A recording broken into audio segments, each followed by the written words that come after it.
Okey, ada cerita baru, cerita panas di pagi tahun baru 2026 ni ya. Ni pesawat TLDM helikopter jenis Superlink.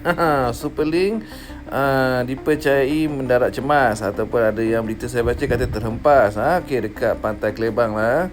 Okey, Pantai Kelebang actually malam tadi lah. Malam tahun baru. Okey, dia orang tengah buat demonstrasi flight lah. Dia buat flight demonstration untuk GGK punya sambutan yang ke-60 lah. Okey, tengah buat praktis lah pasal tu kan, tengah buat praktis, tengah buat demo.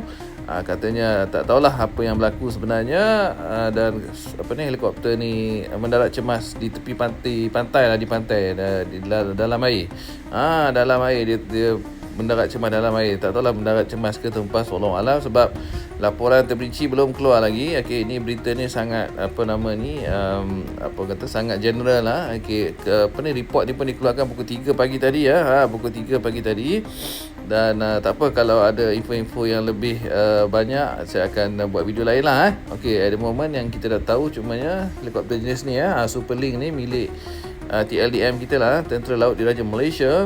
Mendarat cemas di di Kelebang, di Melaka. Okey, dan 4 orang termasuk pilot apa semua tu dalam keadaan stabil lah, katanya berada di hospital . So kita doakan yang terbaik, semoga mereka semua selamat, dan tak apalah, nanti kalau tahu punca apa semua nanti saya akan cuba explain . Alright, assalamualaikum, bye bye.